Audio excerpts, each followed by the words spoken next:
تمام 10:30 ليلا في استديو قناة اليوم الفضائية. أهلا ومرحبا بكم مشاهدينا الأعزاء في حلقة جديدة من برنامج الرياضة اليوم.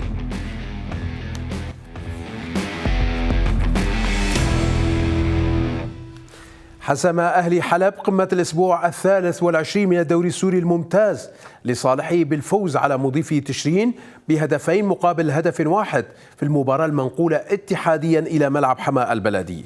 وبعد فترة جس نبض لم تطل، هاجم فريق الأهلي مناطق تشرين حتى نجح أحمد الأحمد عليش في تسجيل هدف التقدم بطريقة رائعة بالدقيقة 22. بعده ضغط البحارة حتى أدرك مصطفى الشيخ يوسف التعادل قبل النهاية ب3 دقائق. لكن فرحة تشرين بالتعادل لم تدم طويلا، حيث أحرز إيمانويل ماهوب هدف الفوز القاتل للأهلي، والذي رفع غلته إلى 54 نقطة في صدارة الترتيب بفارق 3 نقاط عن حمص الفداء الذي تعثر بالتعادل أمام مضيفه الشعلة من دون أهداف. وفي باقي المواجهات فاز الوحدة على الفتوة، والجيش على الحرية، وأمية على خان شيخون، وحطين على جبلة، وبذات النتيجة بهدفين الأهلي على الشرطة، فيما خيم التعادل بهدفين على لقاء الكرامة مع ضيفه الطليعة. الهدف الأول للأهلي وسط الميدان، طويلة إلى الأمام، خطيرة إلى الأمام، خطيرة إلى الأمام. هدف التعادل، هدف التعادل. لم تنتهي بعد المباراة، كرة طويلة إلى الأمام، خطيرة.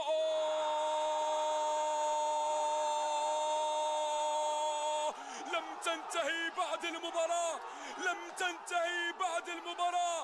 لا يا أهلي، لا لا يا أهلي، لا. ما هو وصل إلى المرمى، ما هو وصل ليعطي التقدم للأهلي بلمسة سحرية، بكرة مقوسة أهلاوية، لمسة ومحاولة على حافة. مشاهدينا الكرام، ولمناقشة أبرز مواجهات الجولة 23 من الدوري السوري الممتاز لكرة القدم ينضم إلينا من السويد المدرب والمحلل الكروي الكابتن ثائر درباس، ومن العاصمة دمشق العالمية الرياضية ألين إبراهيم علي. أبدأ مباشرة من السويد مع الكابتن ثائر. أهلا بك كابتن ثائر على شاشة اليوم. إذن أهلي حلب لا يرحم، واستفاد من الأخطاء، والآن يحصد النقاط الثلاث في قمة الأسبوع بالفوز على تشرين بهدفين مقابل هدف واحد. انتصار قاتل لأهل حلب. تحية لك أستاذ عبد الجبار ولزميلي ألين ولجميع مشاهدينا على قناة اليوم. استمر فريق أهلي حلب بعد عودته من الانتكاسات اللي وقع فيها من خلال أسبوعين. استمر بالانتفاضة اللي هو بدأ فيها بالعودة للإمساك بصدارة الدوري العام وبخطى ثابتة. بقي فريق أهلي حلب متصدر الدوري بعد الإخفاقات الثلاثة اللي وقع فيها، واستغل فريق حمص الفداء خير استغلال، ولكن عودته وتمسكه بالصدارة كان عن قوة وعن جدارة. فريق أهلي حلب يملك مجموعة متكاملة منسجمة عم تعمل أداءات قوية داخل أرض الملعب. مباراة تشرين اليوم كانت عبارة عن إحدى من أقوى المباريات اللي كان ممكن أن يواجهها فريق أهلي حلب بمرحلة الإياب، وخاصة بعد نقل المباراة لملعب حماة البلدي، وهذا كان عائق قدام فريق الاتحاد، بما أنه فريق الاتحاد عنده تشكيلة بتضم مجموعة من اللاعبين المهاريين اللي ممكن أنه يستفيدوا من الأرض، ولكن كانت العائق كان أنه أرض ملعب حماة ما بتساعد كثير على هذا الأداء، ولكن تفوق على نفسه وتفوق بأدائه وبشبانه على فريق تشرين بملعب حما. المباراة كانت مباراة قوية ومثيرة بين الفريقين، اعتمد فيها فريق تشرين على الانضباط الدفاعي بالهجمات والهجمات المرتدة، بينما فريق أهلي حلب اعتمد على المنظومة اللي هو دائما اعتاد انه يلعب فيها بهجوم سريع وضاغط منذ بداية المباراة للإمساك بزمام الأمور، وكان له ما أراد خلال 22 دقيقة سجل الهدف الأول. بعدها تحرك تشرين شوي بأرض الملعب وسبب شوية ضغط، ولكن عاد الموضوع لما هو عليه بسبب الانضباط التكتيكي اللي كان عم يملكه فريق أهلي حلب. وعاد لاجواء المباراه. بالفتره اللي كان ضاغط فيها فريق تشرين، استطاع انه يسجل هدف التعادل ويعود لاجواء المباراه لوقت قصير، ولكن اصرار وتمسك اهلي حلب وشغفه للامساك بصداره الدوري خلاه يرجع ويعود ويستمر بهجماته المتتاليه والمتكرره على فريق تشرين الى ان ادرك هدف الفوز في اللحظات الاخيره من المباراه. التركيز العالي، الهدف الاخير اللي سجله خلال اللحظات الاخيره من بدايه المباراه بدل على اصراره وعلى تركيزه العالي وعلى انضباطه داخل ارض الملعب لحتى اللحظات الاخيره من المباراه، وكان له ما اراد من تسجيل هدف الفوز الثمين على فريق تشرين في ارض ملعب حما.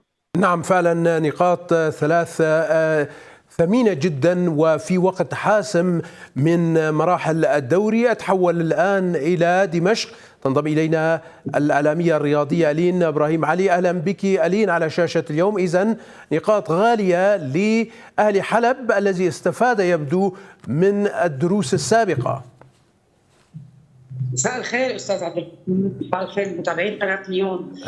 بالفعل يعني استفاد من الدروس السابقه، وخاصه بفتره من الفترات كان اهلي حلب عم يخسر مباريات عم يكون فيها هو الطرف الافضل، ولكن هو عدم التركيز او نحن اذا بنقول الحاله الذهنيه عند اللاعبين بالدقائق الاخيره عم تخليهم يضيعوا نقاط المباراه. اللي بيميز اهلي حلب اليوم هو تفكيره بدرع الدوري.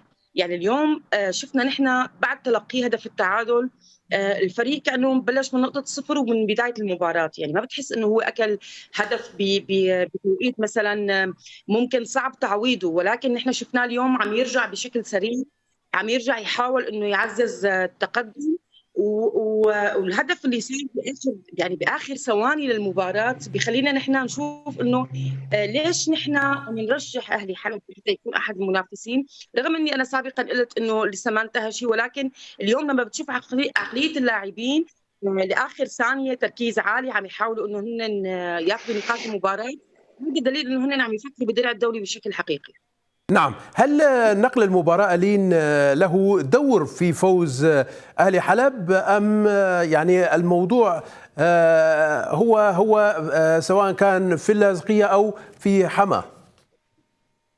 هلا العقوبه كانت على تشرين، ولكن نعم. الخاسر من هي العقوبه هو اهلي حلب، لانه كان دعم الجماهير له بالمباريات، حتى بالمباريات اللي عم يلعبها خارج ارضه عم يكون في جماهير مسانده له بالملعب بعدد كثير كبير. ولكن اليوم انت اذا بدك تنافس على الدوري المفروض بكل الظروف تقدر انك تقتنص نقاط المباريات مهما صعبت المهمه، يعني انت اليوم عم تلعب مع تشرين في فريق ابدا ما هو سهل، سواء كان على ارضه ولا حتى على ارضك. ارض محايده، يمكن شوي اشتكوا اللاعبين من موضوع الملعب انه شوي مزعجه للاعبين، ممكن هذا يكون احد الاسباب اللي بتخلي الموضوع الفني ما كثير يظهر، ولكن انت اليوم بدك تنافس على بطوله الدوري لازم انت تلعب باسوا الظروف او باصعب الظروف وكانها مباراه نهائيه. نعم. كابتن سائر، نتحول إلى الوصيف الذي تعثر اليوم في ملعب درعا البلدي أمام فريقها الشعلة من دون أهداف، أكثر نتيجة هدية يعني من الشعلة إلى أهل حلب صراحة. طبعا فريق حمص الفداء يعني بعد المباريات الخمسه او الاربع مباريات الاخيره اللي كان عم يقدم فيها اداءات كبيره وقويه على مستوى النتائج وعلى مستوى حصد النقاط والاداء، بنتفاجئ اليوم بدروب غير متوقع ابدا بمباراه الشعلي، احد الفرق المنافسه على الهروب من شبح الهبوط. ولكن لازم كنا ناخذ بعين الاعتبار انه الفرق اللي عم تنافس من شبح الهبوط هي مبارياتها ممكن تكون موازيه بالقوه للمباريات الفرق المنافسه بشكل دائم، لانه في عندها حافز ممكن يكون اقوى من حافز المنافسه او اقوى من اي حافز اخر، وهذا ما صار مع نادي حمص الفداء اليوم. نادي حمص الفداء بيملك مجموعه من اللاعبين كبيره على مستوى عالي فنيا وتكتيكيا، قدموا اداءات قويه مقرونه بنتيجه خلال الاربع مباريات السابقه، بمستوى فني جيد جدا نحسن نقول. ولكن اليوم كان الوضع مغاير، الفريق ظهر بلا روح، الفريق ظهر باستحواذ للكره ولكن دون فاعليه. افتقر اليوم حرص الفداء، او نحسن نقول انه المبالغه في انه عدم تلقي لهدف مباغت ويصير عليه صعب التعويض. المبالغه في الحذر الدفاعي ادى الى تقليل الكثافه الهجوميه، سيطر على وسط الملعب ولكن دون فاعليه في الثلث الاخير، بنقص عددي في الثلث الاخير، فقدان للمسه الاخيره كان موجود، بالاضافه لانه الهجمات السريعه اللي كانت عمالين يقوم فيها حمص الفداء واللي تميز فيها بهاي الاربع مباريات الاخيره اللي انا حكيت عنها، افتقدت اليوم الى الدقه والتركيز في اللمسه الاخيره وما قبل الاخيره احيانا، مما ادى الى ضياع عده فرص وانهاء المباراه بالتعادل. فريق الشعلي كان فريق يعني عمالين يحاول انه يتقدم، ولكن يتقدم ويسجل او حتى يدخل باجواء المباراه، ولكن اصطدم بدفاع حمص الفداء القوي. فعلا فريق يعني يميز فريق حمص الفداء هاي السنه حارسه ودفاعه القوي بتلقي اقل عدد من الاهداف على مدار الدوري، وما استطاع انه يوصل بشكل واضح وملموس للمرمى. ولكن المبالغه في الدفاع ادت الى خسران نقطتين ثمينتين في وقت حساس، ونحن كنا بحاجه بأمس الحاجه لهذه النقاط في هذه المرحله. برأيك كابتن سائر، هل سيكون لهذا التعادل تأثير في الجولات المقبلة على فريق حمص الفداء؟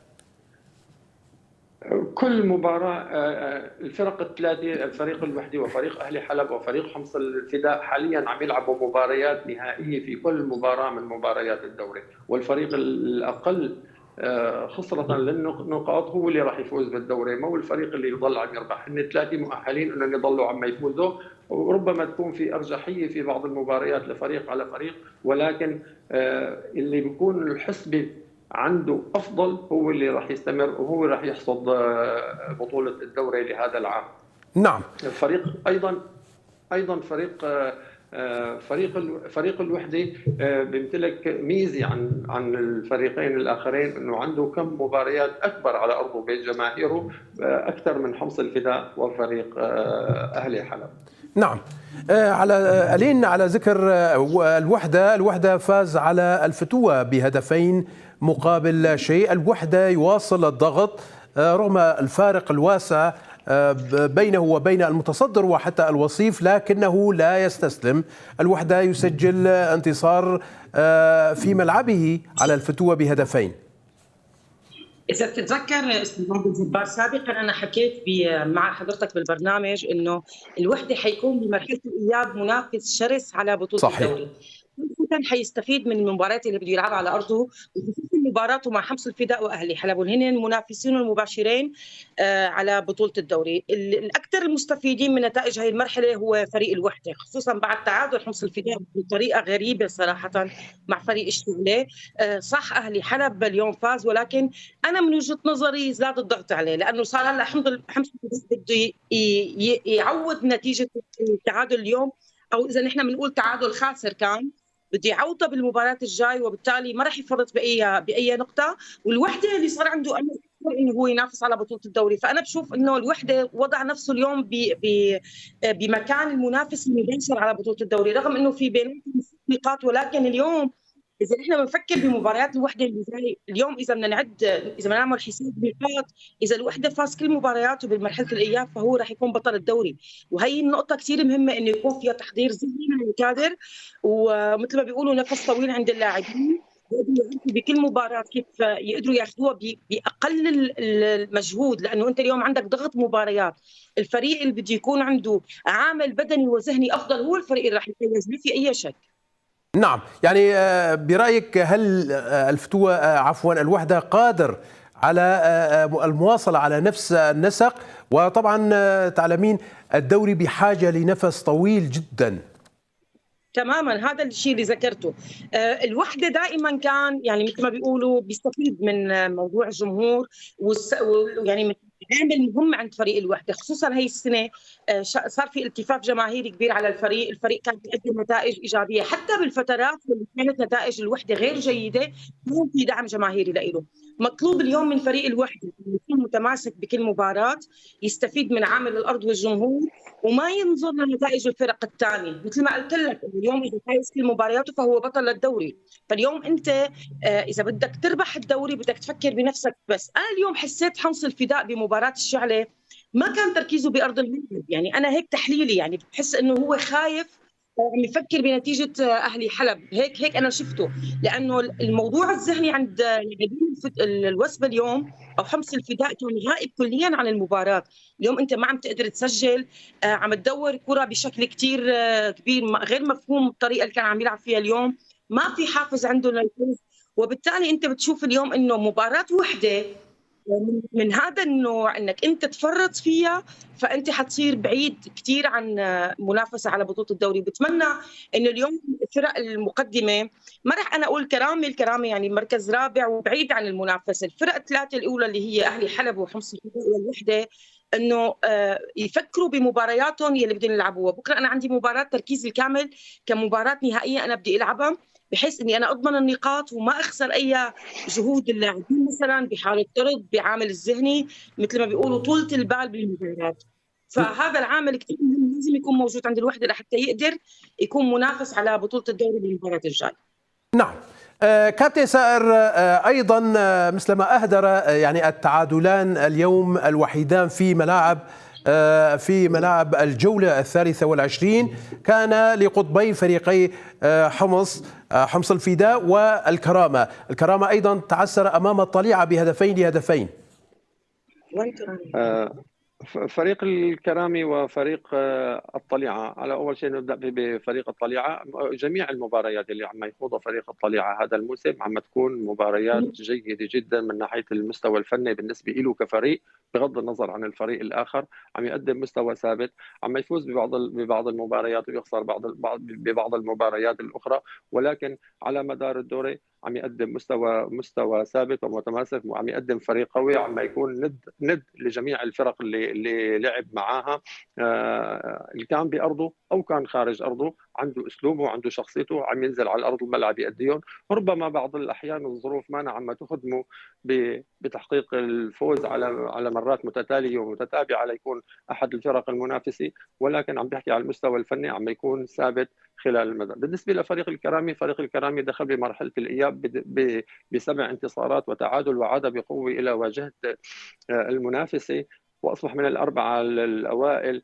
وبعد أن حل المشكلة اللي كانت موجودة عنده بعدم التهديف باستقطابه مهاجم ومدافع عزز دفاعاته اللي كانت هي بالأساس يعني ما في أي مشكل. يعني كان عنده الكرامي مشكل بالشق الهجومي بعدم التسجيل، وحله باستقطاب اللاعبين المهاجمين وخاصة إسلام البطمان اللي جابه هلا حاليا هو أحد هدافين الدوري لهذا العام.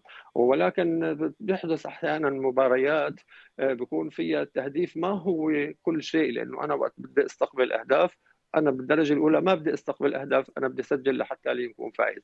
واليوم كان فريق الطليعة ند قوي لفريق الكرامي، أنا مثل ما قلت لك أنه كان فريق الطليعة دائما بكل مبارياته عم يكون ند قوي، كان لفريق الاتحاد وكان لفريق حمص الفداء وكان لفريق الوحده، يعني الفرق المنافسه على بطوله الدوري كان عم يقدم مستويات كبيره بالمباريات، ولو انه خسر ولكن مستواه ثابت وقوي وعم يكون ند مجاري لهذه الفرق. واليوم كان هو على قدر المسؤوليه بالنسبه لهم كنادي الطليعه، وكانت المباراه جيده جدا ومثيرة ما بين الفريقين، وشهدت 4 أهداف مناصفة ما بين الفريقين.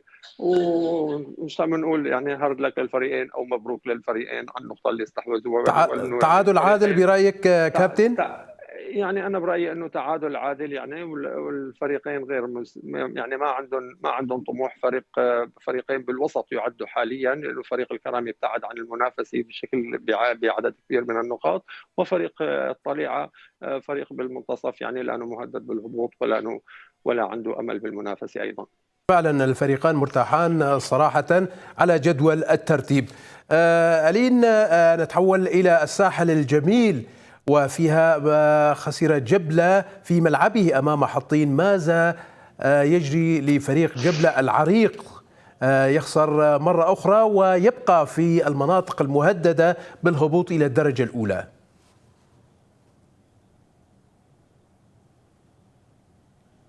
ب 14 خساره، خساره عاليه جدا لفريق كان من كم سنه بطل الكاس وكان عم ينافس على الدوري لثلاث اربع سنوات. انا قلت لك قبل انه جبله رغم انه كان فايز مباراه، انا بشوف انه مبارياته حتكون كثير صعبه. اللي عم يصير بفريق جبله من وجهه نظري هو غير فني. المشكله في فريق جبله هي غير فنيه. ليش؟ لانه انت اليوم عم تبدل 6-7 مرات مدربين. انت اليوم كاداره مثلا مسؤول على هذا الفريق، وقت بيكون عندك عدم استقرار فني فانت تسال يعني ليش انا ما عندي خيارات صحيحه بالاجهزه الفنيه، مين يلي استخدم هدول اللاعبين، مين وقع معهم، على اي اساس تم بناء هذا الفريق. فكثير في اسئله تسال عليها الاداره، خاصه بعد انت عده مراحل وعده خسارات وعده نتائج غير مطمئنه بالنسبه لجماهير النادي. اليوم بتفوز مباراه عندك 4-5 خسارات بعدها، وخصوصا انك عم تخسر على ارضك. يعني اليوم انت عم تلاعب فريق حطين لا مهدد بالهبوط ولا عم ينافس على بطوله الدوري، فهو ما عنده عامل ضغط وما رح يقاتل على المباراه. انا عم بحكي كمنافسه. فانت اليوم ما عرفت تستغل هي الناحيه. شفنا نحن اخطاء عند الفريق كثير كبيره. تبديلات بصراحه للامانه اليوم انا احمل الكادر الفني التبديلات، ولكن بنفس الوقت انا عازرته للكادر الفني كونه ورط باستلام فريق جبله بمرحله حساسه جدا. اليوم الفريق يعاني من تخبطات اداريه، الجماهير بلشت تحكي وبلشت تعلي صوتها وتقول انه الاداره لازم ما تضل موجوده مع الفريق، رغم انه اليوم انا بعتبر انه صار صعب التعويض. يعني انا من وجهه نظري يعني بعدد المباريات المتبقيه اذا خسر فريق جبله مثلا مباراه او مباراتين خلاص صار من الفرق الهابطه اذا ما هبطت 4 فرق. يعني اليوم انت صار عندك معالجه الامر، عم يصير عندك انت خلل معين بالفريق، عم تعالج الغلط او عم تعالج المشكله بمشكله اكبر من خلال استقاله الكادر الفني. عم نرجع على المدرب المحلي او مساعد المدرب، عم نحمله هذا الضغط، اللعيبه عم يزيد عليها الضغط، عم يتغير على اللاعبين اسلوب اللعب. انت اليوم اذا ما عندك استقرار فني بالفريق انت على اي اساس بدك تقاتل وانت شو بدك تطلب من اللعيبه اكثر من اللي عم يساووه؟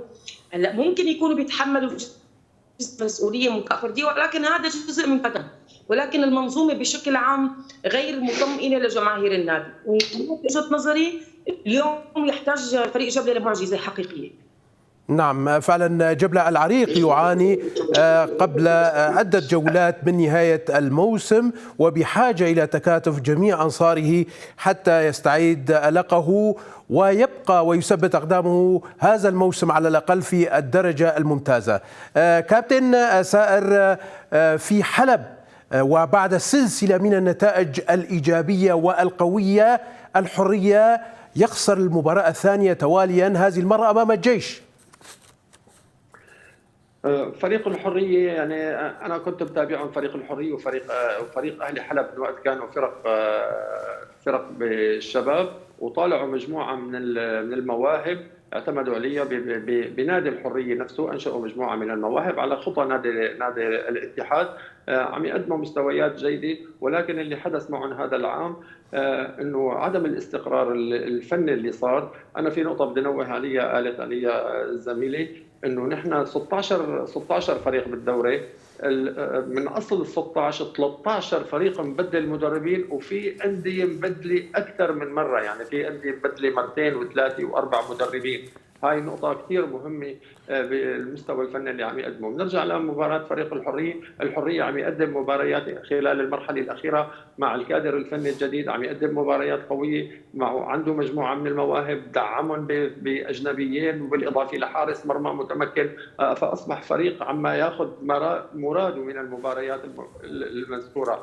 وحتى ولو حدثت الخسارة وما توفق بعد المباريات، فهو عم يعمل أداء قوي داخل أداء فني قوي داخل أرض الملعب. ولكن أحيانا كرة القدم فوز وخسارة، وأحيانا فريق بيتوفق بالتسجيل وأحيانا فريق ما بيتوفق، وإن شاء الله بيسر الأمور لجميع الفرق. والأهم من هذا النقطة اللي أنا بدي أحكي عليها وعقبت عليها زميلي، موضوع الاستقرار الفني للأندية جميعا هو وصلت موضوع الرسالة كابتن. أشكرك جزيل الشكر الكابتن ثائر درباس، كنت معي مباشرة من السويد.